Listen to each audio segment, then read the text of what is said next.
Boa tarde, Srs. Deputados. Vamos começar a nossa reunião. Como sabem, a ordem do dia de hoje é a audição, primeiro, dos candidatos a serem eleitos pela Assembleia da República para o Conselho Superior do Ministério Público. Temos connosco aqui uma boa parte, ainda faltam duas pessoas, pelo menos, dos candidatos designados. Eu, em termos de organização da reunião, já transmiti às candidatas e aos candidatos para, querendo fazer uma apresentação breve, individualmente, inicial. Os currículo vitae de todos eles foram distribuídos pelos senhores deputados, os deputados conhecem-nos. De qualquer maneira, se desejarem fazer uma apresentação breve, e depois darei a palavra aos deputados que o solicitarem, para, querendo, colocarem questões e, seguidamente, depois devolverei a palavra aos indigitados para poderem prestar os esclarecimentos que lhes forem solicitados.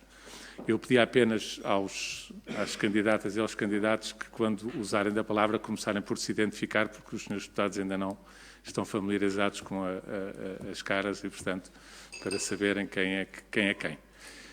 Vou começar pela ordem que se sentaram, apenas por ser mais prático, e, portanto, começando por dar a palavra aqui à minha direita. Faça favor. Muito obrigado, Sr. Presidente, senhoras deputadas, senhores deputados. Eu chamo-me Rui da Silva Leal, sou advogado. O meu habitat natural, como eu costumo dizer, são os tribunais, há 36 anos. Quanto ao meu currículo, como o Sr. Presidente acabou de dizer, foi distribuído, saliento apenas, para além da advocacia que exerço continuamente, referir-lhes que tenho experiência em órgãos colegiais, nomeadamente no âmbito da Ordem dos Advogados. Fui presidente do Conselho, então, Distrital do Porto da Ordem dos Advogados. Fui vice-presidente do primeiro Conselho de Deontologia, que trata, portanto, da disciplina também do Conselho, então, Distrital do Porto, da Ordem dos Advogados. Fui vice-presidente do Conselho Geral da Ordem dos Advogados. Na semana passada, na sexta-feira, a lista que eu integrava ao Conselho Geral da Ordem dos Advogados foi eleita. Portanto, serei vice-presidente novamente do Conselho Geral da Ordem dos Advogados, neste triênio que agora vai iniciar-se em 2020. Para além disso, estive no âmbito em representação da Ordem dos Advogados, estive na unidade de missão para a reforma penal nos anos de 2005 a 2007. Representei também a Ordem no âmbito do Ministério da Justiça, em grupos de trabalho, nomeadamente no OLAF e no GRECO. Integrei a Comissão de Coordenação das Políticas de Prevenção e Combate ao Branqueamento de Capitais e ao Financiamento do Terrorismo. Fui também representante da Ordem dos Advogados no Conselho Consultivo do Tribunal Judicial da Comarca do Porto e, basicamente, desde 2004 até hoje, que sou docente na Universidade Católica do Porto, na Escola de Direito, onde sou coordenador das práticas do processo penal e fui formador durante, salvo erro, 15 anos também na Ordem dos Advogados. Portanto, basicamente, tenho muita experiência no âmbito da justiça, tenho uma experiência feita de tribunais em que conheço bem a vida judiciária e, portanto, no âmbito desta audição, julgo que era importante referenciar tudo isto, uma vez que se trata de saber se cada um destes candidatos em que me incluo tem ou não aptidão para integrar um órgão desta importância, como é este órgão da Procuradoria-Geral da República, que é o Conselho Superior do Ministério Público. E, portanto, para não me alargar mais, ficava para já por aqui. E coloco-me à disposição das senhoras e senhores deputados para quaisquer questões. Muito obrigado. Muito obrigado, Sr. Passava agora a palavra à doutora Brigitte Basenga Gonçalves. O seu nome eu conheço porque já cumprimentei há pouco, mas de qualquer maneira peço que use da palavra e se apresente e diga o que entender. Muito obrigada, Sr. Presidente. Senhoras e senhores deputados, antes de mais é um gosto e uma honra aqui estar, nesta circunstância de muita responsabilidade e, portanto, gostaria de começar por dizer isso, que é com muito sentido de missão e de responsabilidade que aqui estou, sem o brilhantismo curricular do Dr. Rui da Silva Leal, que creio inclusivamente que foi meu formador na área processual penal na Ordem. Eu sou Brigitte, sou advogada há uns modestos 15 anos, uma advogada, aquilo que vulgarmente se designa advogada de província, não a advogada dos círculos do poder, não uma advogada propriamente mediática, mas uma advogada com prática forense judiciária cotidiana. E julgo que é essa nota que importa aqui deixar às senhoras e aos senhores deputados, de alguém que lida com o Ministério Público diariamente, desde o pequeno Ministério Público, e permitam uma expressão ao grande Ministério Público, o que é que eu quero dizer com o pequeno Ministério Público? Desde o senhor Procurador Auxiliar ou Adjunto numa pequena comarca até a um senhor Procurador da República num Tribunal da Relação. Nas suas múltiplas vertentes, que tendencialmente os cidadãos, e com toda a naturalidade, reputam ao Ministério Público o poder e a titularidade da ação penal, e essa é efetivamente a sua vertente principal, mas sem desprimor para esta vertente, não esquecendo e lidando também cotidianamente com o Ministério Público naquela que é a sua intervenção no âmbito familiar e do direito da família, com a tutela dos menores, dos incapazes, no particular das mulheres e da violência doméstica, e também na área laboral, onde entendo que têm um papel determinante na representação dos trabalhadores. Curricularmente, o currículo foi distribuído, acompanhado de uma breve nota biográfica. Ela, de facto, também não será muito longa, porque felizmente a idade ainda não o permite, embora 39 anos já permitam um currículo. O meu é efetivamente modesto.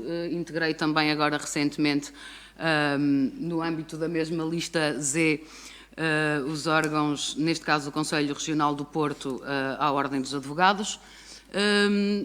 Destacaria, porque entendo que de alguma forma tange também com a prática forense e também com o trabalho do Ministério Público, alguma intervenção cívica e associativa no âmbito da violência doméstica, da igualdade de género e dos direitos humanos, que julgo que para o próximo mandato deste Conselho Superior terão alguma relevância, nomeadamente as questões da violência doméstica, em função da recente criação, ainda em fase de projeto piloto, das secções especializadas. Dizer também que tenho plena noção do conteúdo funcional deste órgão, bastante exigente. Acabou de chegar o ilustríssimo Dr. Magalhães e Silva. Muito boa tarde, e que, em função também da experiência que já traz deste órgão, certamente poderá transmitir às senhoras e aos senhores deputados o grau de exigência do mesmo e da periodicidade com que reúne e do volume de trabalho que comporta. Creio que é uma nota também importante a deixar nesta primeira comissão, até porque, em tempos idos, julgo que foi uma questão pertinente, muito tocada, designadamente pelos senhores magistrados e senhoras magistradas que integram o órgão, que seria de algum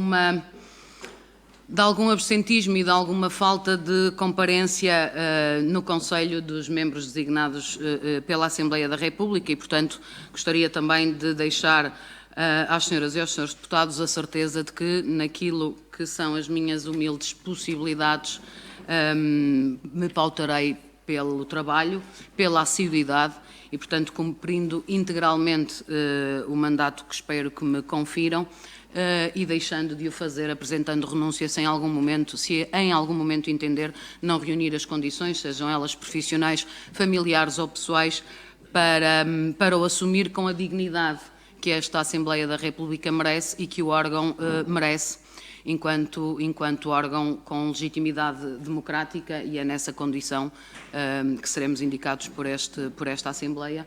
E para já é tudo, encontrando-me naturalmente ao dispor das senhoras e dos senhores deputados para qualquer esclarecimento ou questão. Obrigado. Dou agora a palavra ao Sr. Dr. António Almeida Costa. Não, Sr. Presidente, boa tarde, José Manuel Mesquita. Boa tarde a todos. Saltou coisa nenhuma. Boa tarde a todos, Srs. Deputados e Sras. Deputadas. Sem pretender ocupar muito tempo do vosso tempo, sei que está limitado. A nota curricular foi distribuída. Sublinharia a experiência na Ordem dos Advogados, desde logo no seu Conselho Deontológico de Lisboa, depois no Conselho Superior e neste último mandato, que agora termina, como Vice-Presidente do Conselho Superior da Ordem dos Advogados. A experiência também no Conselho Superior dos Tribunais Administrativos e Fiscais, onde fui eleito por esta Assembleia no último triênio como suplente, onde há uma prática a prática de que os suplentes substituem os efetivos nos seus impedimentos às reuniões. E, por fim, por ter sido designado para a Assembleia da República há 4 anos na Comissão Nacional de Eleições. Sobre o desempenho do mandato que agora é proposto, sublinhar e referir que é com enorme sentido de responsabilidade que encaro o desempenho destas funções,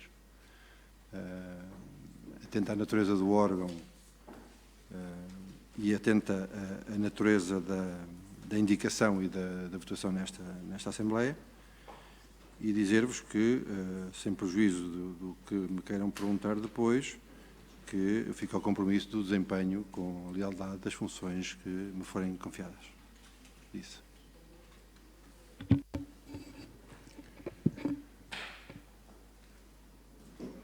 Dou a palavra então ao Dr. Magalhães e Silva primeiro. Muito obrigado, Sr. Presidente. As minhas desculpas pelo atraso, mas aparentemente o meio de notificação que me foi enviado não me chegou e, portanto, eu soube casualmente que esta audição estava a ocorrer e, portanto, como gosto muito do que tenho estado a fazer e gosto muito de ser proposto, apressei-me a vir cá. Primeiro ponto. Isto são as coisas que alguém muito mais velho do que o deputado José Magalhães, mas muito melhor conservado do que ele, pode efetivamente dizer com alguma tranquilidade. Com alguma tranquilidade porque trago relativamente a esta matéria do Ministério Público 4 anos de experiência no Conselho, 4 anos de experiência que me fazem discordar daquilo que me parece ser uma maioria significativa desta Assembleia, isto é, de que o Conselho Superior do Ministério Público deve ter uma maioria designada pela Assembleia e não pelos magistrados. Eu não tenho essa opinião. Já disse nesta casa e repito que compreendo e fazem todo sentido as mútuas crispações existentes entre os magistrados do Ministério Público e a classe política relativamente à composição do Conselho. Os magistrados têm o receio de que a pretensão de uma maioria de designados pelo poder político representa uma forma de controle, e pode representar, por via da gestão e por via da disciplina. A classe política tem o receio, igualmente legítimo, de que uma maioria de magistrados dê um tom excessivamente corporativo ao funcionamento do Conselho. Dá muitos anos esta parte que venho defendendo que os conselhos de gestão ou de disciplina das magistraturas, como o Conselho Superior da Ordem dos Advogados, deviam estar abertos à sociedade civil. Trata-se efetivamente de profissões com uma função social inequívoca e que valia a pena que pudessem ter o escrutínio da sociedade civil, através das suas formas próprias de designação, em termos tais que a ultrapassagem da confrontação magistrados designados pelo poder político nos conselhos era desempatada, perdoa-se a expressão, era desempatada pela entrada da sociedade civil e por uma forma alargada de controle e escrutínio das três profissões. Advogados no que diz respeito à disciplina, magistrados judiciais e o Ministério Público no que diz respeito à gestão e à disciplina. Até porque há, neste momento, e agora no que nos interessa diretamente relativamente a esta audição no Ministério Público, problemas graves e problemas que vão exigir uma tomada de posição por parte da Assembleia. Põe-se, antes de mais, uma questão de enorme delicadeza e que tem que ver com a relação autonomia e hierarquia. Existe uma posição claramente maioritária por parte dos magistrados do Ministério Público no sentido de que só são devidas as ordens concretas, quando estejam em causa medidas expressamente previstas no Código de Processo Penal, isto é, a reclamação hierárquica e reabertura de inquérito.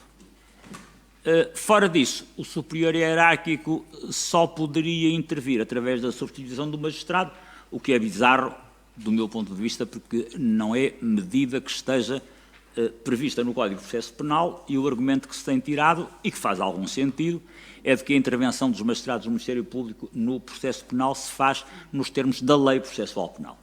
O Parlamento esteve desatento a isso, inequivocamente desatento a isso, quando aprovou o Estatuto do Ministério Público, e não é drama só porque a porta está aberta, claramente aberta, isto é, se efetivamente não é tolerável que numa relação de autonomia externa do Ministério Público, mas de subordinação hierárquica interna, não estejam os magistrados de grau hierarquicamente inferior sujeitos às ordens do magistrado de grau hierarquicamente superior, se isso é efetivamente assim, então vale a pena, já que o Estatuto do Ministério Público vem dizer que a intervenção hierárquica se faz nos termos da Lei Processual Penal, que se complete a reforma que foi introduzida com o novo Estatuto do Ministério Público e completar significa, na circunstância, prever expressamente no Código de Processo Penal os termos em que se faz a intervenção do Ministério Público no processo penal, para o que basta alterar, se a memória não falha, o artigo 53 do Código de Processo Penal, em termos tais que preveja a possibilidade generalizada da hierarquia intervir no âmbito do processo. Esse é um dos problemas. O outro tem que ver exatamente com a relação hierárquica e com a forma de administração de uma justiça suficientemente garantística. Tem-se dito, isso corresponde ao paradigma e ao modelo do Ministério Público, que o Ministério Público não é parte no processo penal, e não é, nós não temos, como é sabido, um processo de partes em matéria penal, ponto número 1. Ponto número 2, que o Ministério Público atua na expressão francesa à charge e à décharge, o que também deve ser a regra. E exatamente por isso é assim, o Ministério Público deve ter sempre interesse em agir quando se trata de interpor recurso. E é uma coisa que foi alterada, entre aspas, através de um acórdão de uniformização de jurisprudência que veio determinar que quando a posição do Ministério Público não estivesse em consonância com outra posição assumida no processo, o Ministério Público não tinha interesse em agir e, portanto, não tinha legitimidade, gerando situações, vale a pena trazer à colação exemplos de escola, gerando situações obviamente absurdas. No termo da audiência, depois do Ministério Público ter pedido a absolvição, o arguido levanta-se e confessa ao crime e o juiz declara encerrada a audiência porque mais ninguém intervém. Como é? Primeiro ponto. Segundo ponto, há a ideia, quando se faz a confrontação autonomia e hierarquia, e falando-se da autonomia interna, uma ideia profundamente perversa, mas é uma ideia perversa que atravessa toda a sociedade portuguesa, não tem importância, não é nada de específico do Ministério Público, atravessa toda a sociedade portuguesa. É de que os magistrados de grau hierarquicamente inferior são como Nosso Senhor sobre a terra, são umas vestais. E os magistrados de grau hierarquicamente superior são um coio de malandros. Bom, É isto que está na base da continuada recusa de haver uma hierarquia interna que faça do Ministério Público aquilo que é uma magistratura responsável, cuja garantia nos é dada pela atuação como um corpo e não pela atuação de cada magistrado individualmente considerado. Ora bem, pode exatamente neste contexto ter-se a situação do magistrado do Ministério Público que se faz com o arguido e pede a respectiva absolvição. E depois, nessa perversão da prova, o Tribunal embarca e depois não é possível interpor recurso para correção de toda essa anormalidade. Isto mostra, efetivamente, que há aqui, assim, pelo menos 2 áreas em que vai ser importante que haja uma iniciativa e rápida por parte da Assembleia no sentido de corrigir estas 2 anomalias.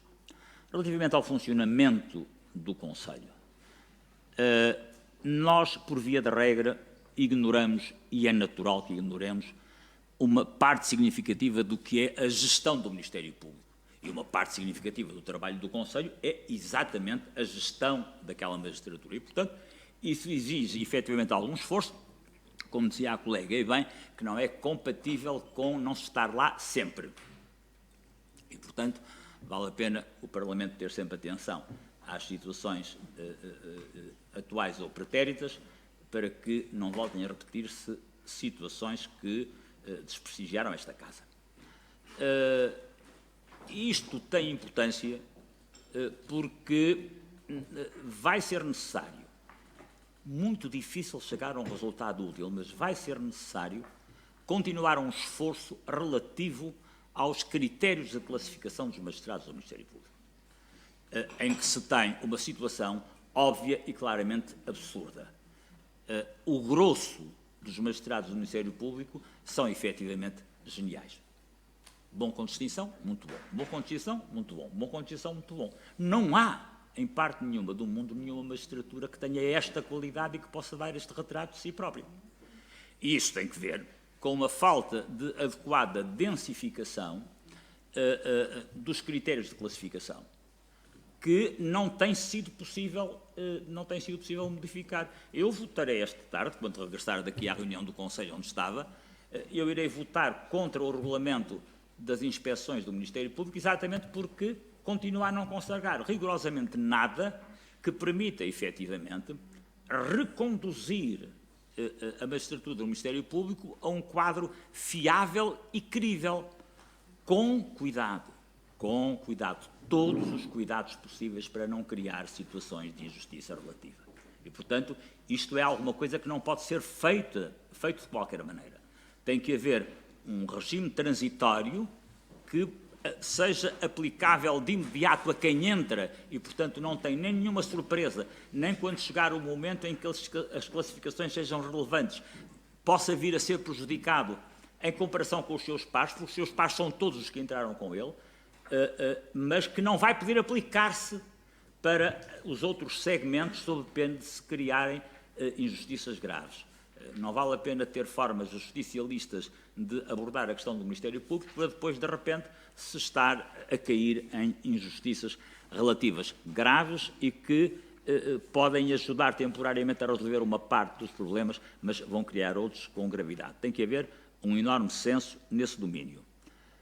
No mais, estarei, obviamente, à disposição da Assembleia para todos os esclarecimentos que sejam necessários e tomarei a iniciativa de vir a esta Casa se algum problema se puser e que torne necessária essa intervenção. Muito obrigado. Obrigado, Sr. Doutor.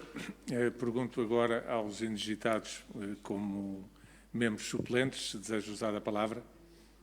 A doutora Vânia Gonçalves Álvares diz-me que não, o doutor Daniel também não. Então, para já, ficávamos por aqui. Eu dou a palavra, então, aos seus deputados que o solicitarem e depois para respostas aos esclarecimentos que forem pedidos. Sr. Deputado José Magalhães. Senhor Presidente, senhores candidatos, senhoras candidatas, gostaria de saudar a vossa presença aqui. Trata-se de cumprir uma disposição que a Assembleia aprovou e que foi inovadora, in illo tempore. Já não é, mas comprova-se a sua utilidade e a sua vantagem, desde que a troca de impressões exceda os limites de uma mera discussão curricular. Não teriam sido indicados pelos respectivos partidos se não houvesse essa substância curricular a justificar a indicação e, portanto, estaríamos aqui a confrontar-nos com as nossas próprias escolhas. Eu julgo que a utilidade destas trocas de impressões é fazermos, na verdade, um ponto de situação, o que é possível graças às reeleições, mas não só, às opiniões que se formem ou que se formaram sobre assuntos que são públicos e às vezes até muito públicos, o que no caso do Conselho Superior do Ministério Público é particularmente importante. E é muito importante porque acabamos de aprovar um novo estatuto do Ministério Público. Ele foi marcado em certo momento pela controvérsia, mas supostamente tudo o que acaba bem é realmente bom, mas neste caso tudo o que acabou bem deu origem mais tarde no Conselho Superior a uma divergência de opiniões que levou a que o Conselho Consultivo fosse consultado. Julgo, aliás, que ainda não há o parecer solicitado pela Sra. Procuradora-Geral da República sobre um ponto, que é precisamente aquele que o Dr. Magalhães e Silva focou, o da relação entre hierarquia e autonomia. Curiosamente, em termos que são eles próprios interessantes, porque a Constituição, que tantas vezes vimos e revimos, não fala da autonomia dos magistrados, fala da autonomia do Ministério Público. E fala da autonomia do Ministério Público num contexto em que tivemos até o cuidado, na 4ª Revisão Constitucional, 97, de sublinhar, por exemplo, que o exercício da ação penal se faz orientado pela legislação respectiva, etc., em articulação com a elaboração de uma lei de política criminal, que foi ela própria um instrumento polémico, foi não aplicada durante um determinado período histórico, foi aplicada com resultados magros durante outro período histórico, e vamos ver o que é que acontece agora num outro ciclo de vigência, havendo empenhamento, talento e arte. Significa, portanto, que um dos objetivos do legislador está colocado, está a enfrentar o real em condições que são mais adversas do que era esperado e a partir de uma espécie de clivagem de posições que estabelece aquilo que foi aqui bem resumido como há de um lado uma componente de elementos de magistrados do Ministério Público que aspiram a uma autonomia muito próxima, autonomia pessoal, individual, profissional, socioprofissional, muito próxima daquela de que goza o juiz, que se chama independência não por acaso, e há, tanto na doutrina como nas magistraturas, opiniões muito diferentes sobre essa matéria. Portanto, é nesse contexto que os novos membros vão aterrar e têm a seu favor o legislador, que de facto não se esqueceu de delimitar os poderes da hierarquia. Os poderes estão delimitados nos estatutos dos magistrados do Ministério Público, no artigo 100 ou algo assim. E de forma muito específica, porque estão delimitados um a um. A única coisa que poderá eventualmente ser necessário, e este eventualmente, eu já o deixo fora, é necessário elaborar em sede de processo penal uma normazinha curta, realmente curta, que importe para o Código de Processo Penal as normas sobre exercício dos poderes da hierarquia e acrescente 2 ou 3 aspectos que não serão difíceis de acrescentar. Não digo que isso resolva tudo o que está em curso, porque extremadas estas duas posições não se encontram nem no infinito. Extremadas não se encontram.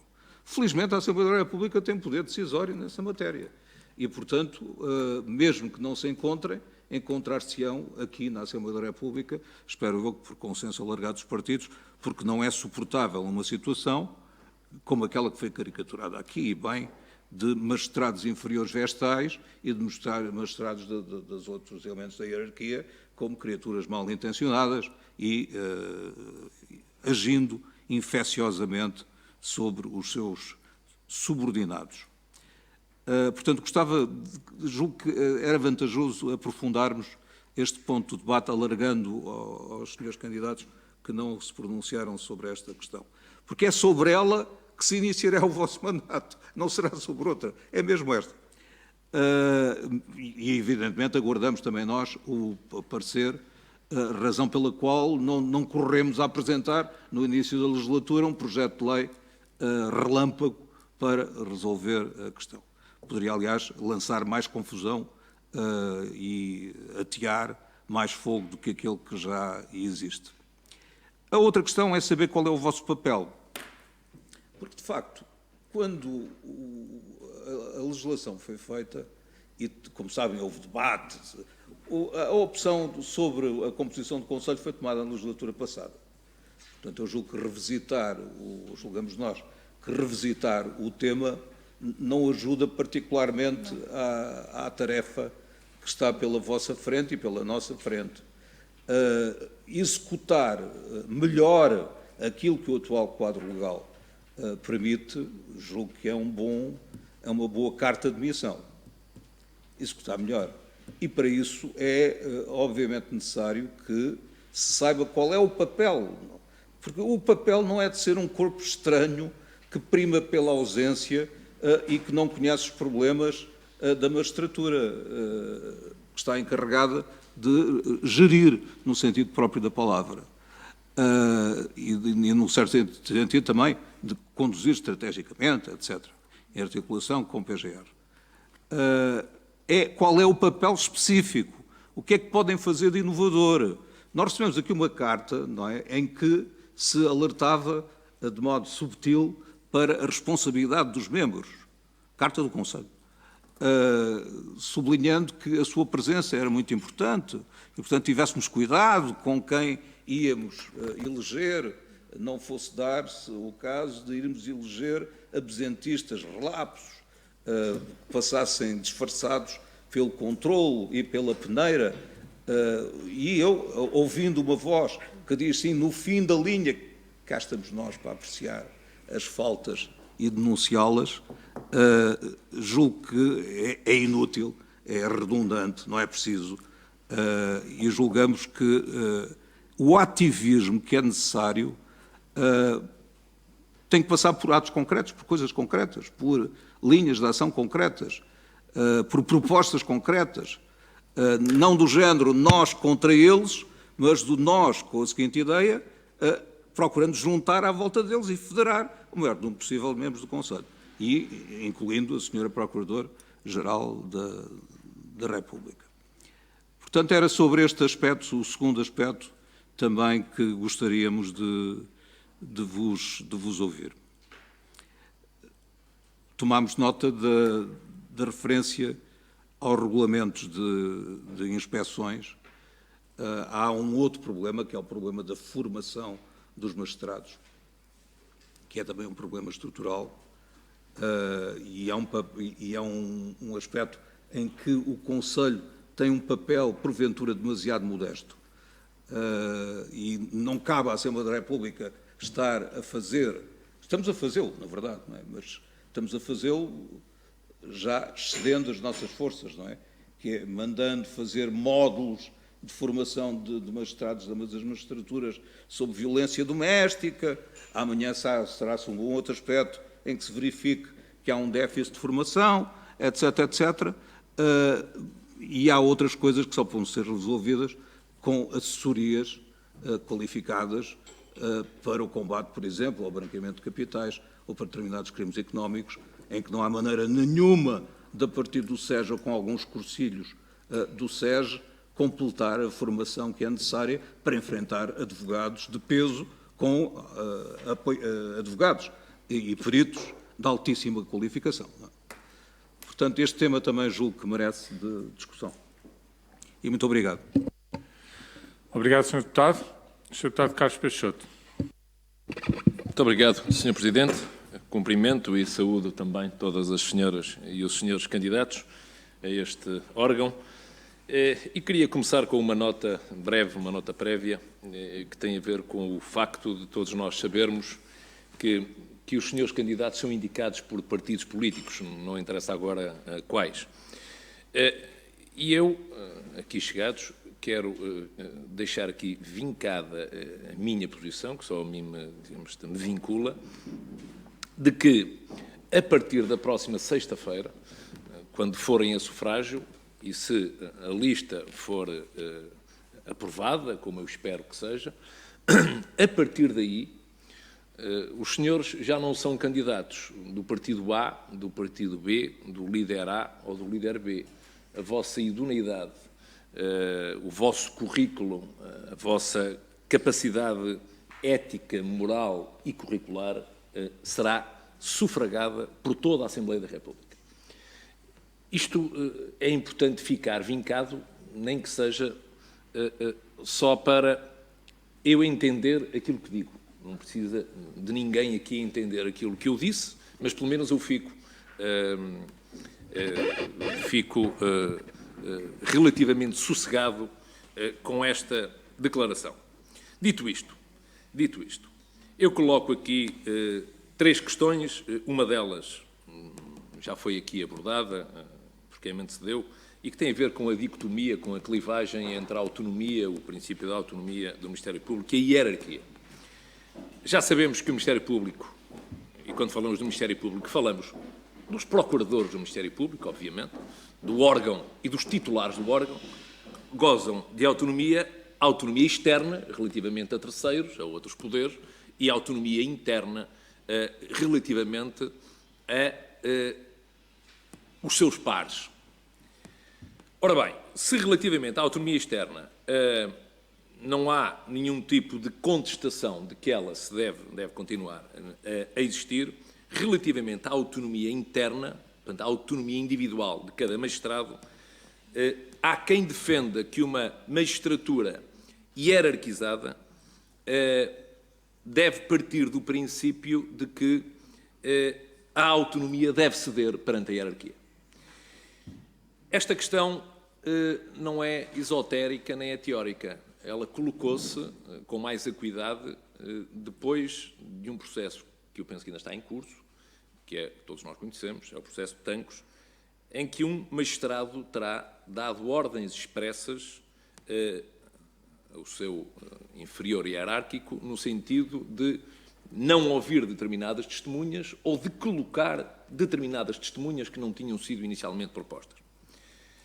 Ora bem, aqui chegados, é importante que os senhores nos digam qual é a solução mais sensata. Já ouvimos o Dr. Magalhães e Silva, era bom que esta questão fosse alargada aos demais, no sentido de sabermos se entendem que as orientações que devem ser dadas pela hierarquia, porque a estrutura está organizada assim, serão orientações genéricas e quais é que elas são, em que momento é que elas devem imperar, ou se, em vez disso, devem ser feitas relativamente a processos em concreto.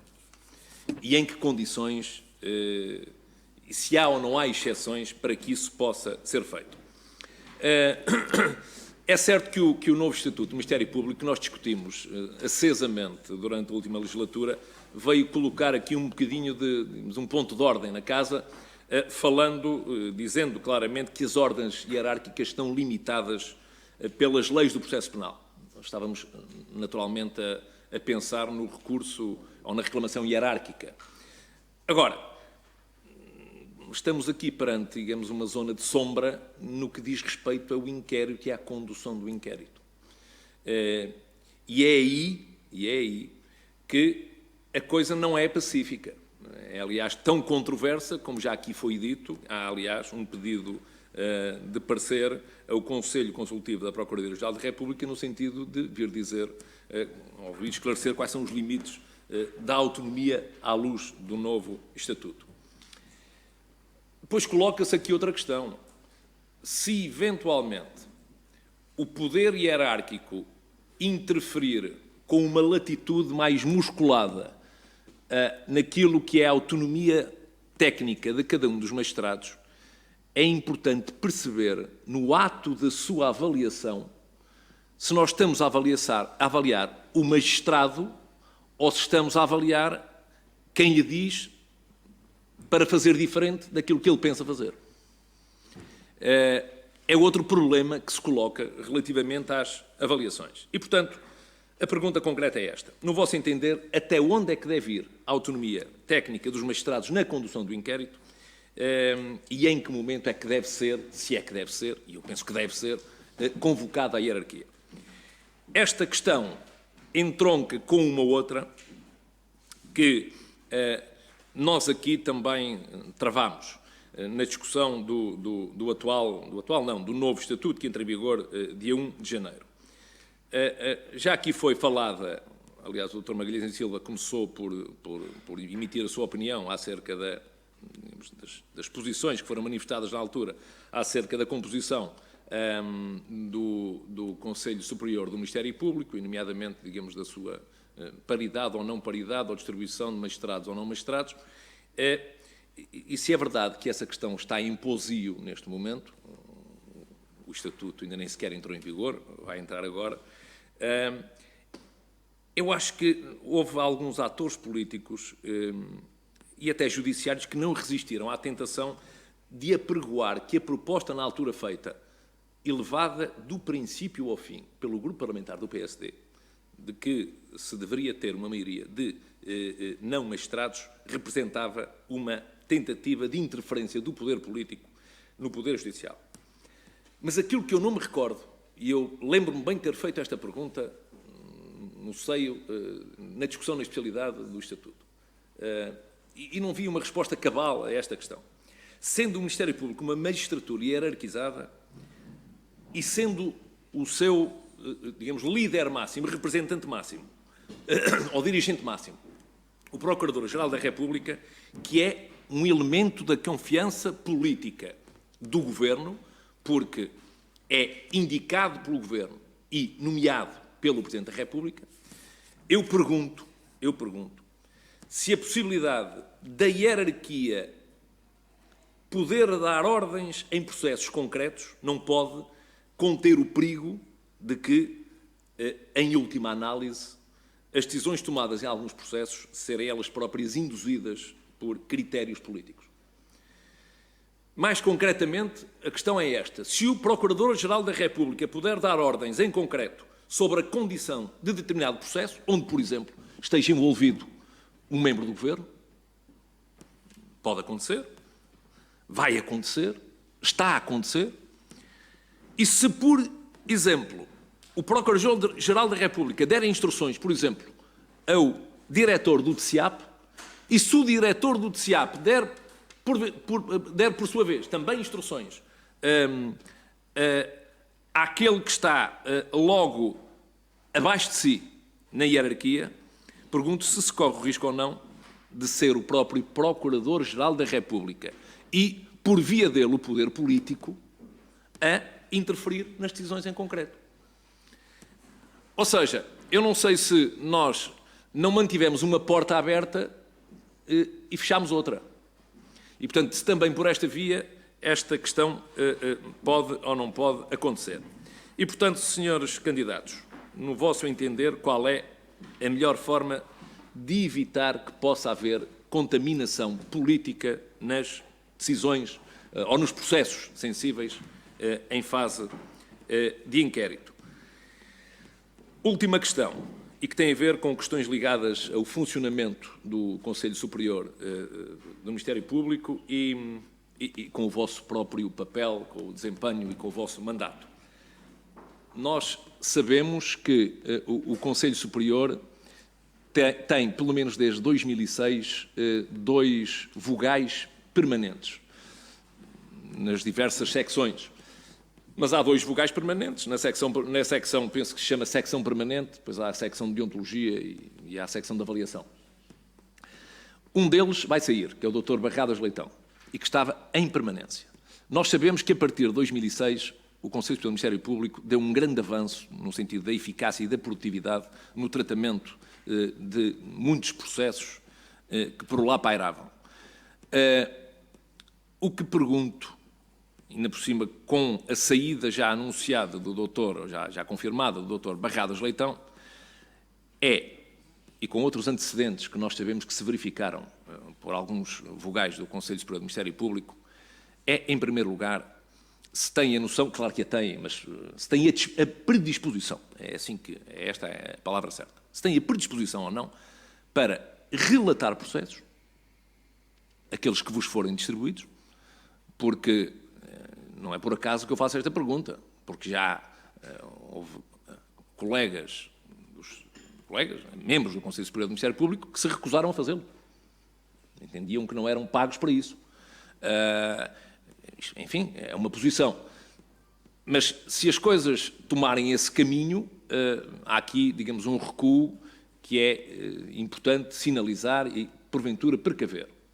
Mas mais importante do que saber se estão ou não estão dispostos a relatar processos, é se podem ou não podem estar na disposição de assumir em permanência o exercício do cargo. Porque, saindo eu não sei como é que não magistrado, porque um magistrado, em princípio, ficará lá sempre em permanência.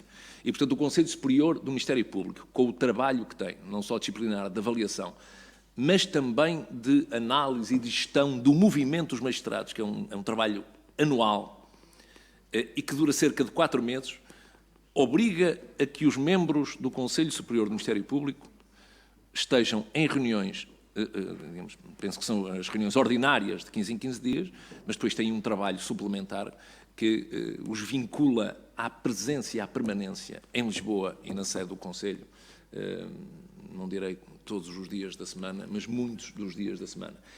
Esta é uma questão de ordem prática que muitas vezes descuidamos e que eu acho que é importante que os candidatos a um órgão destes tenham presente. E gostaria muito de vos ouvir sobre as questões que coloquei. Muito obrigado. Obrigado, Sr. Deputado. Sr. Deputado José Manuel Pureza. Muito obrigado, Sr. Presidente. Quero saudar todas as pessoas que se dispõem a exercer esta responsabilidade e a assumir esta responsabilidade e a exercer este cargo. E não acrescentarei nada de diferente, apenas uma reflexão muito breve. O Sr. Dr. Magalhães e Silva, há pouco, na sua apresentação, a partir da sua experiência e a partir da sua reflexão, situou aquilo que entendeu serem as duas posições de alguma reserva recíproca a propósito da expressão institucional e orgânica da autonomia do Ministério Público. E creio que em torno desses dois polos se organiza uma reflexão que estará sempre a ser exercida e, portanto, não teremos que ter nenhuma ilusão sobre qual é o momento em que finalmente essa discussão vai acabar, porque desejavelmente ela não acabará, no sentido em que terá sempre que ser apurada. A verdade é que esta nova equipa, digamos assim, exercerá funções ou começará um mandato precisamente no momento em que se inicia a vigência do novo Estatuto do Ministério Público.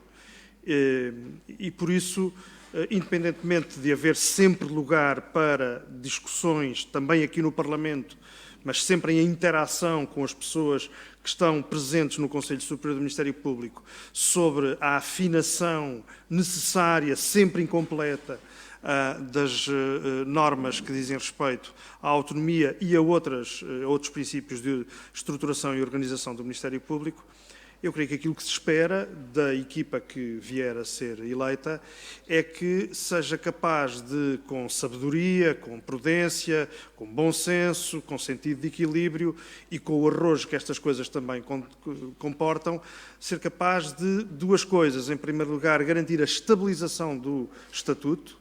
Estabilização não significa ficar parado, significa gerir as áreas de controvérsia com sentido de fixação de doutrina, que é muito importante num momento em que um novo Estatuto entra em vigor. e, por outro lado, serem pessoas, como já ficou provado pelas várias intervenções, mas destacaria a do Dr. Magalhães e Silva, serem capazes de contribuir para a identificação das áreas lacunares, daquilo que é necessário afinar, justamente a partir da observação cotidiana, digamos assim, do funcionamento deste corpo.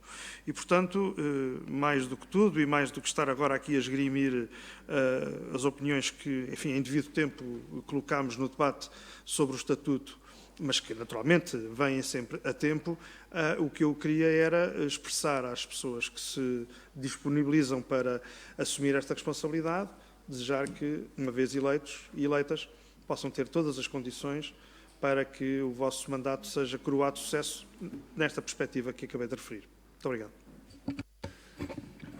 Obrigado, Sr. Deputado, também. Bom, eu vou devolver a palavra aos senhores candidatos. Eu tomei aqui nota, genericamente, das questões que foram colocadas. Passava rapidamente em revista. Foi tocado por todos os senhores deputados que intervieram a magna questão relativamente à questão da autonomia versus hierarquia e, inclusive, também o que é que, como é que isso pode ser lido em termos de interferência ou não interferência do poder político quando no topo da hierarquia está alguém que é nomeado pelo poder político, portanto, na prática.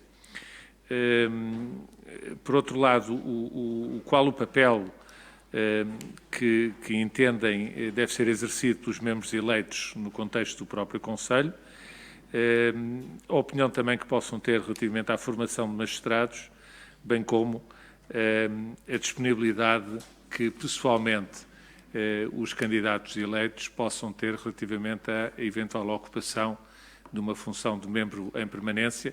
Como sabem, são poucos os membros em permanência, mas algum terá de sair dos eleitos pela Assembleia da República. Portanto, é sempre importante ouvir também da disponibilidade que possam ter relativamente a essa matéria, independentemente depois da escolha que terá que ser feita internamente dentro do próprio Conselho. E, por último, eu diria a questão genérica que o Sr. Deputado, elegantemente, o Sr. Vice-Presidente José Magalhães não deixou de colocar, e que foi a lembrança vindo do próprio Conselho relativamente ao histórico de alguma falta de assiduidade de alguns membros eleitos pela Assembleia da República em anteriores mandatos, o que não deixou de criar uma dificuldade em termos, pelo menos, funcionais ao próprio Conselho Superior. Era importante também que, relativamente a esta matéria, houvesse uma posição clara da parte dos senhores candidatos, no sentido de que assegurarão ou procurarão sempre assegurar o exercício efetivo das suas funções e, se por alguma razão, como já aqui foi dito também, tiverem, num ou noutro momento, uma impossibilidade de o exercer ou de manter esse exercício com a assiduidade e a disponibilidade que ele deve comportar, que tomarão a iniciativa de se fazerem substituir e de, com isso, não prejudicar a representação da Assembleia da República no funcionamento do próprio Conselho. São fundamentalmente estas as questões e eu, começando aqui pelo Dr. Magalhães e Silva, não é preciso que todos respondam a todas as questões, mas quem quiser abordar, eu pedi que o fizessem de uma forma necessariamente sintética, mas quem quiser abordar estas várias questões, eu agradecia que o fizessem para que os esclarecimentos possam ser dados aos deputados. Dr. Magalhães e Silva. Sr. Presidente, telegraficamente, qual o limite da autonomia técnica está espelhado no próprio Estatuto? O magistrado do Ministério Público tem uma posição singular relativamente à generalidade daquilo que se poderá entender função pública, que é a possibilidade de recusar o cumprimento de ordens ilegais, ponto número 1. Ponto número 2, recusar o cumprimento de qualquer ordem quando essa ordem violente a sua consciência jurídica. E esse é, efetivamente, o limite razoável. A partir daí, no domínio da legalidade ou da não ofensa da consciência jurídica do magistrado, o magistrado deve obedecer. Ponto. Segunda questão. Contaminação pelo poder político. É óbvio Não é preciso fazer desenhos para explicar que a contaminação pode ser óbvia. Em 30 segundos só, porque é útil, um exemplo. Processo de Freeport, despacho de arquivamento. Despacho do Vice-Procurador-Geral da República para que o inquérito estivesse concluído em 25 de julho de 2009. Os senhores procuradores encerram o inquérito e colocam 23 perguntas que achavam que deveriam ser colocadas ao Primeiro-Ministro. Ora bem, dir-se-á, houve aqui assim um excesso de interferência por parte da hierarquia, na circunstância, o Vice-Procurador-Geral da República. Sim, se não indiferente. A espantação não é essa. A espantação é que aqueles senhores magistrados não tenham pegado na pena e tenham dito assim: Sr. Vice-Procurador-Geral da República, determinou Vossa Excelência que este inquérito estivesse concluído no dia 25 de julho de 2009. Entendem os signatários que há aqui suspeitas do crime de extorsão e que querem colocar ao Sr. Primeiro-Ministro as perguntas A, B, C e D. Mantém Vossa Excelência a ordem de encerramento do inquérito? Não é cumprir, passa a expressão popular, à sorrelfa, um despacho de encerramento para depois vir com o veneno de 20 e tal perguntas. Portanto, estas questões da contaminação pelo poder político também são depois também a contaminação pelos graus inferiores da hierarquia, como parece ter acontecido neste caso em concreto. Mas que pode haver essa contaminação, pode e é óbvia. Mas isso, senhores deputados, lamento muito, mas invoco de novo já a ser suficientemente velho para dizer: isso é o país. Isso é o país, no que funciona bem e no que funciona mal. Porque os magistrados do Ministério Público na República Federal Alemã são um órgão da administração e não cabe na cabeça de nenhum Ministro da Justiça interferir na atuação do Ministério Público na Alemanha. Parágrafo. Depois de relatar processos, foi instituído um procedimento de grande utilidade no âmbito do Conselho Superior do Ministério Público de haver assessorias que preparam os processos. E, portanto, o relato que tem que ser feito, seja de processos disciplinares, seja de processos classificativos, vem com um projeto acompanhado do relatório disciplinar ou do relatório do inspetor e de todas as diligências feitas, o que significa que uma parte significativa do trabalho que se exige para relatar está, por via de regra, feito e bem feito pelos assessores. O que se trata é de analisar com muito cuidado o projeto que é apresentado e, obviamente, olhar para o relatório e para o que consta efetivamente do processo. Isso demora tempo, demora seguramente. Não é nada, falo por experiência própria, não é nada de incomportável, pode-se perfeitamente relatar processos disciplinares, pode-se perfeitamente relatar processos de classificação. Agora, não se pode, a partir do princípio que se vai ali assim de 15 em 15 dias para, desculpem-me a expressão, dar umas bocas e depois sair. Isso não. Para isso, não pode efetivamente ser. Depois, eu não tenho a menor disponibilidade para poder estar a tempo inteiro no Conselho. Sou advogado e vou continuar a ser e, portanto, não tenho efetivamente disponibilidade para isso. Mas vale a pena perceber que há efetivamente uma secção permanente nas quais costuma estar, efetivamente, um dos elementos designado, eleito, digo, pelo Parlamento. Veremos como é que é agora na circunstância. Há, finalmente, um aspecto que é, efetivamente, da maior importância e que é levantada pelo Sr. Deputado Pureza e que tem que ver com a estabilização do Estatuto. Vai ser absolutamente indispensável que haja uma enorme energia, mas uma enorme moderação, uma coisa e outra, uma enorme energia, mas uma enorme moderação, para, nestes próximos 4 anos, fazer um esforço, seja de construção dogmática do Estatuto, seja de acompanhamento da respectiva prática, para se estabilizar a magistratura, porque com autonomia externa e hierarquia interna, vale a pena continuarmos a perceber que o Ministério Público é um pilar absolutamente indispensável do Estado de Direito e do seu funcionamento. Obrigado. Obrigado, Sr. Doutor, e obrigado por ter relembrado que eu não tinha tomado aqui nota à questão da estabilização. Eu, na altura, quando o Sr. Deputado José Manuel Pureza falou no assunto, entendi-o mais como, digamos, um recado do que como um pedido de esclarecimento. Mas foi apropriado. foi bastante apropriado e ainda bem que o Sr. Magalhães e Silva pegou na questão e a reiterou, porque, de facto, o novo Estatuto seguramente que vai ter que fazer o seu caminho e vai ter que se consolidar no funcionamento e na prática do próprio Ministério Público, porque se não for o Ministério Público a cumprir a lei, quem é que a cumprirá, não é? Sr. Rui Silva Leal. Muito obrigado, Sr. Presidente. Muito já foi dito e, portanto, eu vou tentar ser muito sintético.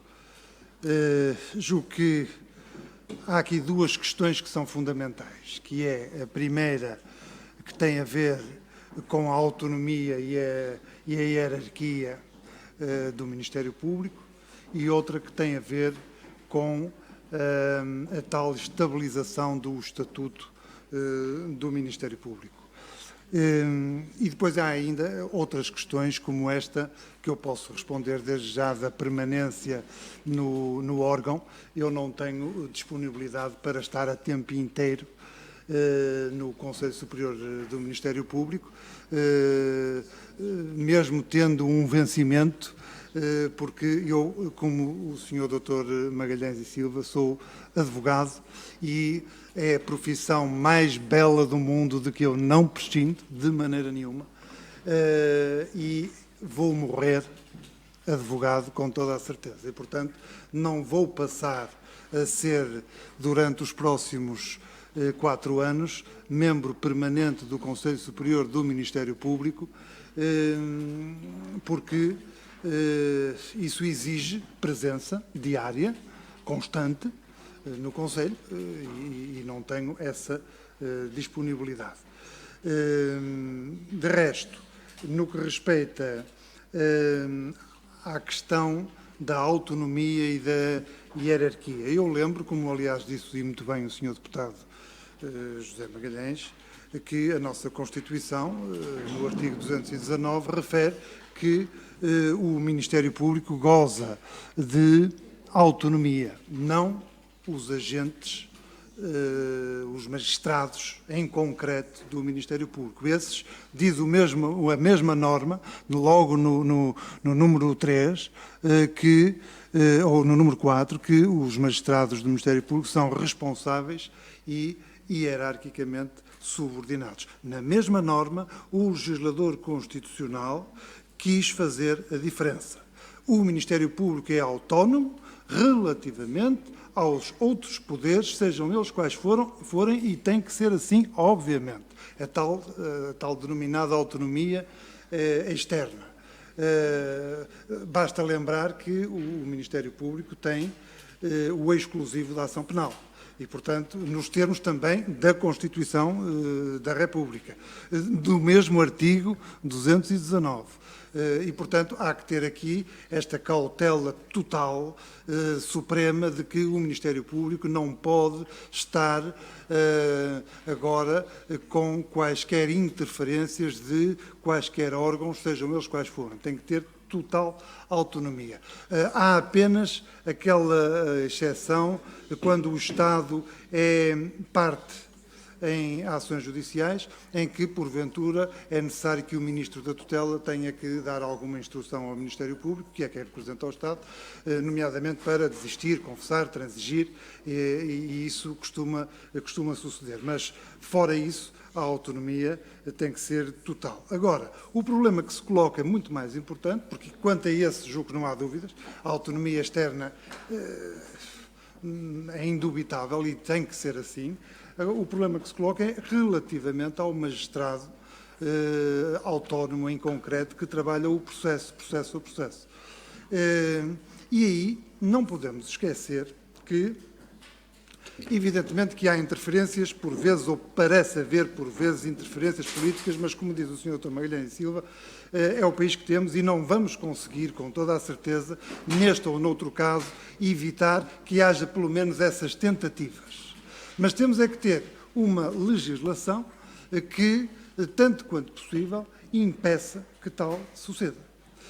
E nós hoje temos um Código de Processo Penal, desde logo, e que coadjuvado com o Estatuto do Ministério Público, este artigo 97, número 4, que refere que a intervenção hierárquica em processos de natureza criminal é regulada pela Lei Processual Penal, nós temos depois no processo penal, no Código de Processo Penal, e se não me falha a memória no artigo 278, nós temos aí dito que naquilo que é o papel fundamental do Ministério Público, que é o papel desempenhado na investigação, no inquérito, é o Ministério Público que o dirige, e é a única fase processual que o Ministério Público dirige, é a fase do inquérito. Aí a hierarquia é muito mais do que limitada, porque a hierarquia pode oficiosamente pode ordenar ao seu subordinado que proceda a determinadas diligências ou que deduza acusação relativamente àquele processo. E este é o cumprimento da norma constitucional. No âmbito da ação penal, o Ministério Público tem intervenção hierárquica quando tem que ter no inquérito que é dirigido pelo Ministério Público. Agora, dizer-se assim, não houve esta testemunha porque eu, superior hierárquico, não quero que ouça esta testemunha, eu aí julgo que tem que se conjugar essa norma com a norma do Estatuto, que é uma norma que também tem que ter aqui aplicação no processo penal, que é a de o magistrado em concreto poder recusar a norma com base em ilegalidade. Eu entendo que devo ouvir esta testemunha porque eu sei que ela tem conhecimento de factos e, portanto, para investigar eu tenho que a ouvir, e por isso uma norma superior, uma instrução superior dizendo que eu não devo ouvir esta testemunha, quanto a mim é ilegal e eu não posso cumpri-la. E tudo isto tem que ficar a constar do processo, como diz o Estatuto do Ministério Público no artigo 100. A ordem é dada por escrito e a recusa é dada por escrito e fundamentadamente, ou com base na ilegalidade ou com base na grave violação da consciência jurídica do magistrado. E, portanto, eu julgo que nós conseguimos, neste momento, ter um equilíbrio bastante ponderado no processo penal, no que respeita à intervenção hierárquica do superior hierárquico. Há outras questões, como, por exemplo, há pouco vimos no Porto uma instrução ou uma diretiva, não sei ao certo, no sentido de que nos megaprocessos o Ministério Público, em julgamento, deve abster-se de pedir a absolvição do arguido. Obviamente que essa, eu se fosse magistrado do Ministério Público, em concreto no julgamento, exigiria que essa ordem fosse dada por escrito e fundamentava a recusa, dizendo isso é ilegal, porque eu, Ministério Público, magistrado do Ministério Público, tem o dever de objetividade e de cumprimento do princípio da legalidade nos termos do artigo 53 do Código de Processo Penal. E, portanto, essas instruções, depois é o bom senso que determina aqui a atuação de cada um, porque depois é também por isso que o Estatuto do Ministério Público não permite que o superior hierárquico possa, no Conselho Superior do Ministério Público, instruir processos disciplinares do seu subordinado. Quem dirige superiormente no Ministério Público depois não pode classificar, não pode nomear, não pode punir. E é assim que está bem. E isto continua a ser assim no novo Estatuto do Ministério Público.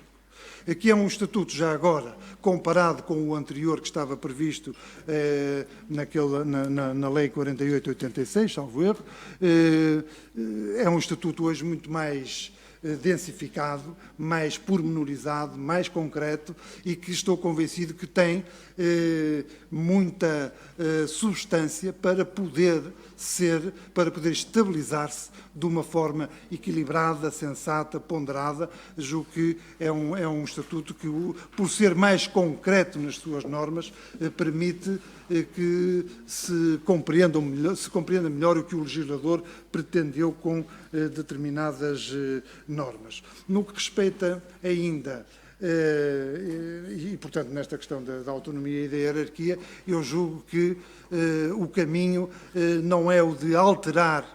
Estamos sempre a alterar normas, já basta de alterar normas, estamos constantemente nisso. É, sim, haver bom senso e fazer cumprir as regras que existem. E não estarmos constantemente a alterar a norma jurídica. Depois, em relação à assiduidade dos membros do Conselho Superior do Ministério Público, daqueles que são eleitos pela Assembleia da República e que são também os 2 nomeados pelo Governo. Eu falo por mim, isto é, eu sou advogado a tempo inteiro. Aceitei o repto que me foi dirigido para aqui estar. Quando me colocaram esse repto, procurei saber ao que vinha, procurei informar-me. Sei que hoje existe uma norma no Estatuto que diz que 3 faltas não justificadas pelo plenário, seguidas ou 5 interpeladas, significa perda de mandato. Portanto, eu sei ao que venho.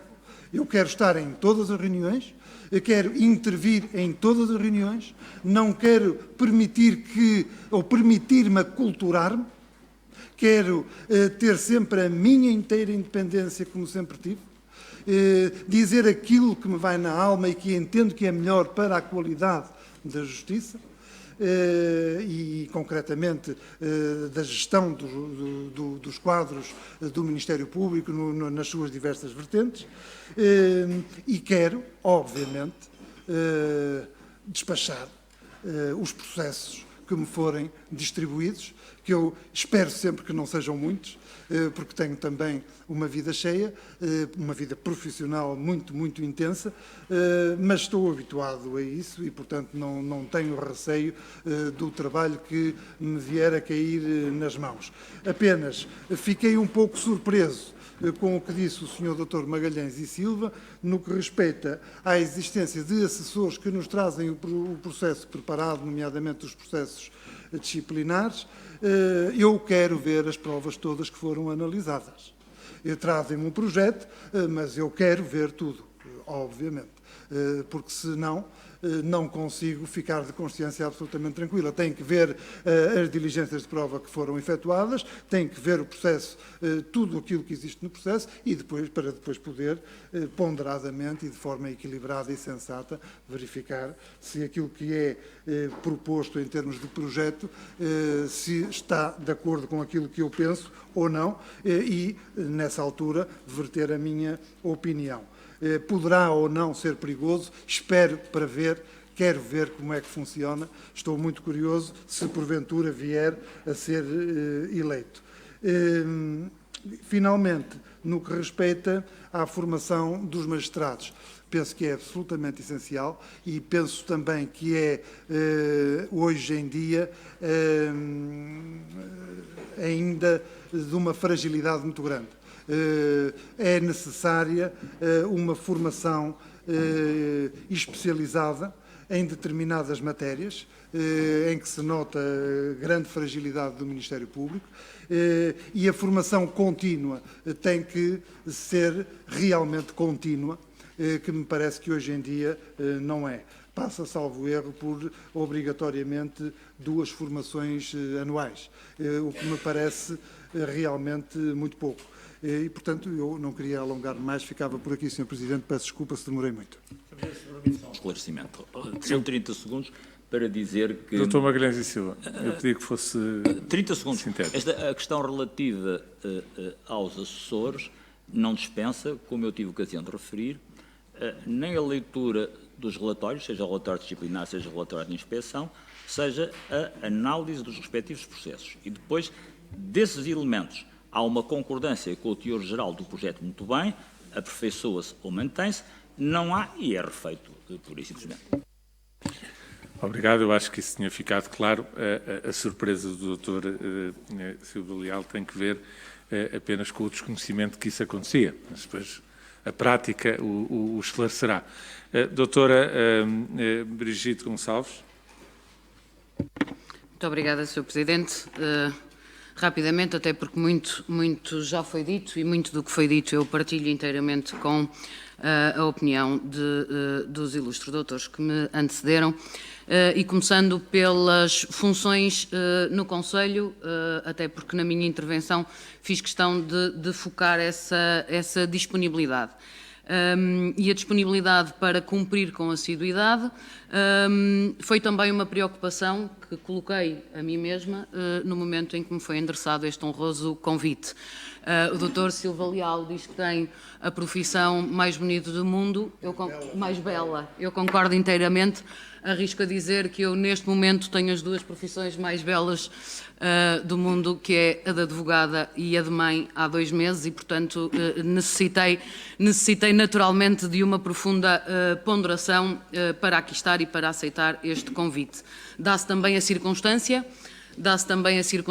que revelei desde início às senhoras e aos senhores deputados, que orgulhosamente me auto-intitulo de advogada de província, e digo isto porque resido e exerço em Chaves e, portanto, mais um fator, obviamente, de ponderação para quem quer assumir estas funções, ter a noção de que disto da capital 400 e qualquer coisa quilómetros. Não obstante, reitero, junto das senhoras e dos senhores deputados, o meu inteiro sentido de missão e disponibilidade para o exercício destas funções. Espero que não em permanência, porque gosto muito da profissão que exerço.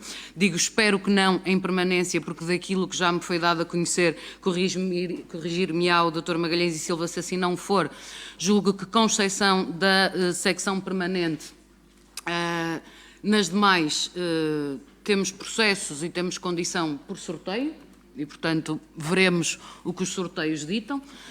Daquilo que me foi dado também a conhecer de alguma pesquisa que efetuei, as secções atualmente, ou a partir de janeiro, irão funcionar em paridade de membros, portanto, obrigatoriamente terão que integrar igualdade de número de membros magistrados e não magistrados, e o mesmo relativamente aos processos distribuídos por sorteio também, e, portanto, estamos todos partimos todos das mesmas circunstâncias. Dizer ao Sr. Deputado Carlos Peixoto, pelo menos do meu ponto de vista e no espírito com que aqui me apresento, não venho imbuída de qualquer veste partidária, mas sim em espírito de equipa, e isto naturalmente implicará também muita coordenação, julgo eu, em todos os eleitos, e se estivermos em condições de merecer a confiança das senhoras e dos senhores deputados, para um trabalho de estreita colaboração, e enquanto representantes da República, da Constituição da República, fiéis à Constituição da República, sempre da minha parte ao dispor das senhoras e dos senhores deputados também para aqui vir e para prestar os esclarecimentos que entenderem necessários, e no limite em representação do povo, porque enquanto eleitos pela Assembleia da República, em representação do povo e dos nossos concidadãos, que julgo que temos que estar neste Conselho. Apenas uma pequena nota relativamente às questões da hierarquia versus autonomia. Eu sou advogada porque gosto de exercer uma profissão livre, sem qualquer espécie de subordinação, sem qualquer espécie de amarra.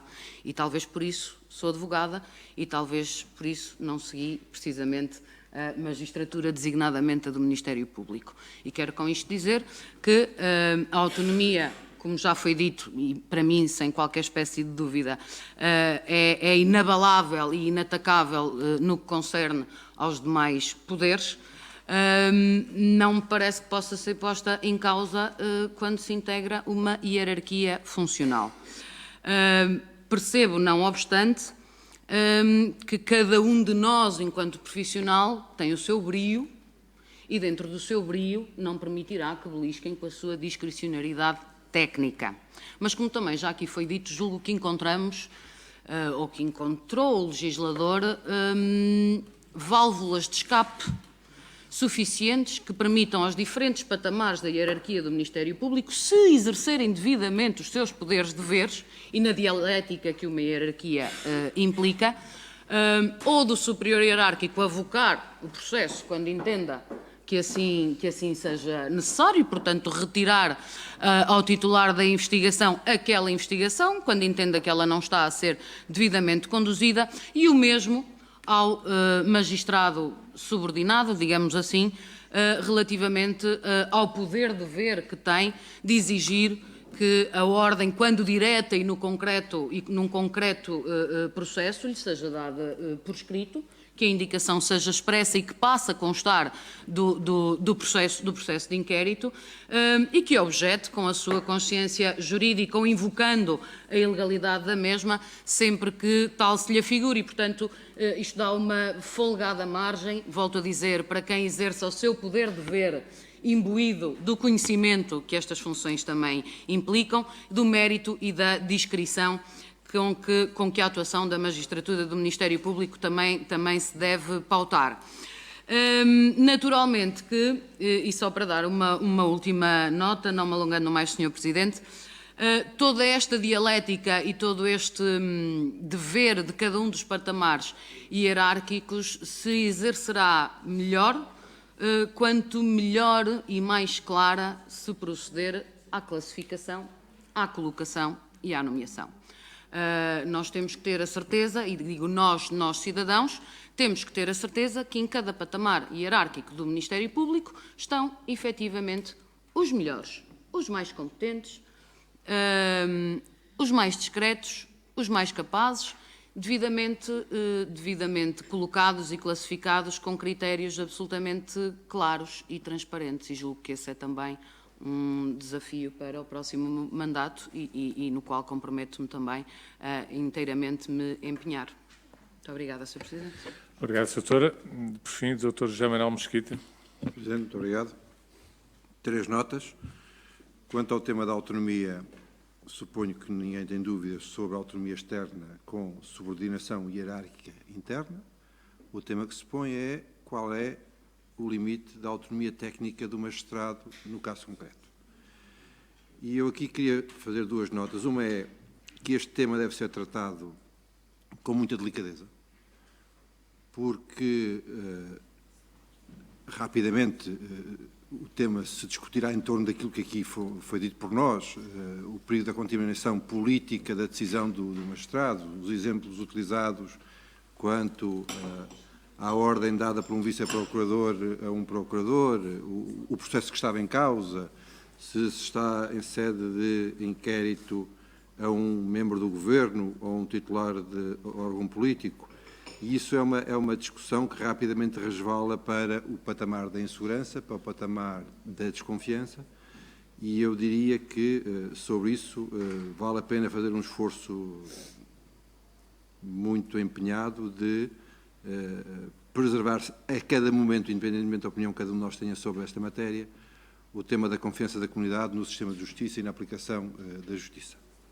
Dito isso, eu acho que o tema da autonomia técnica é um tema regulamentar. Isto é forçoso que se diga quem disse o quê e porquê. E quem disse o quê e porquê, em que momento. E isso só há um momento para dizer isso. Ou melhor, para determinar isso e para regulamentar isso.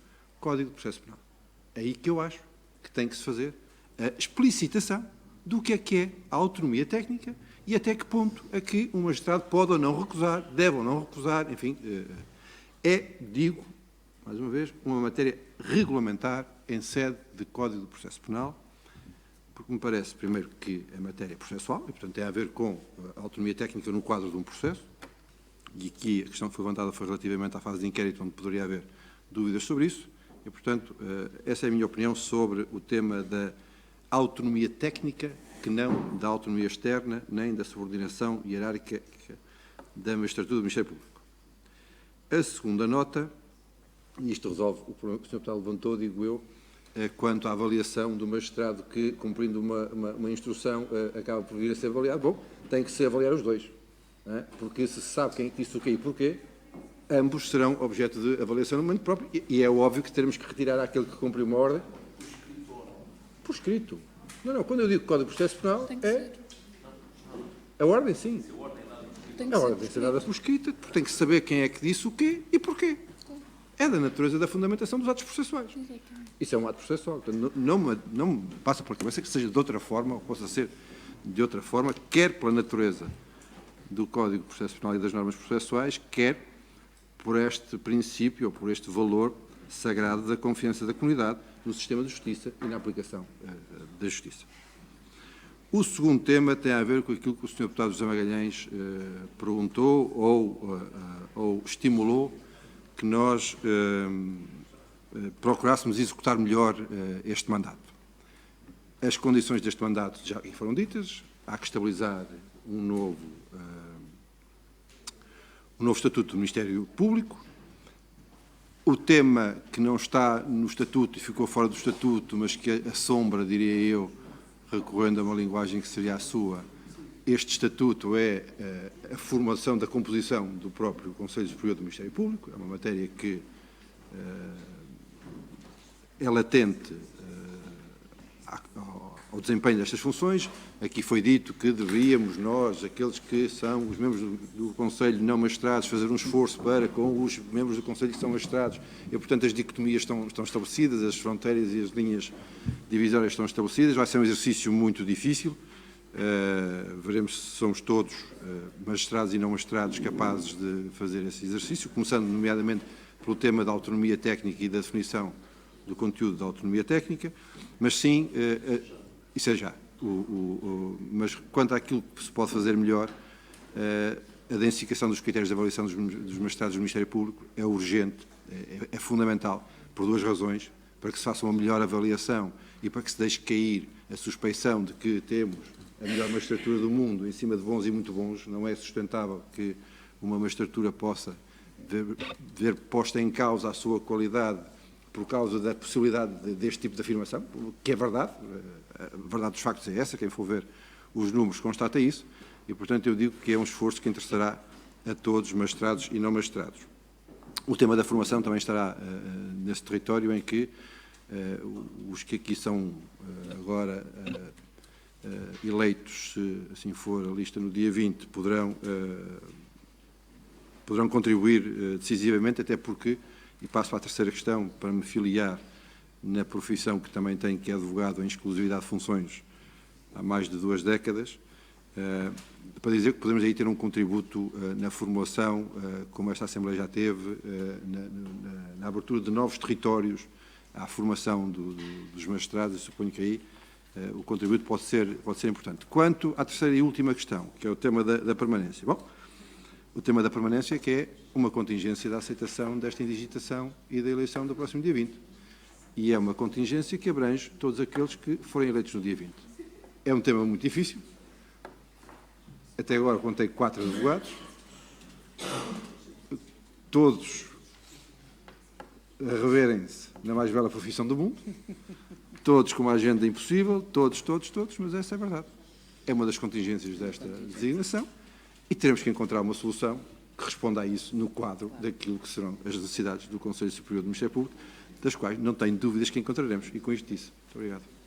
Muito obrigado. Eu agradeço, em primeiro lugar, aos indigitados pela abertura e frontalidade e disponibilidade com que abordaram todas as questões. Penso que isso ajuda bastante à formulação da decisão por parte dos senhores deputados relativamente ao ato eleitoral.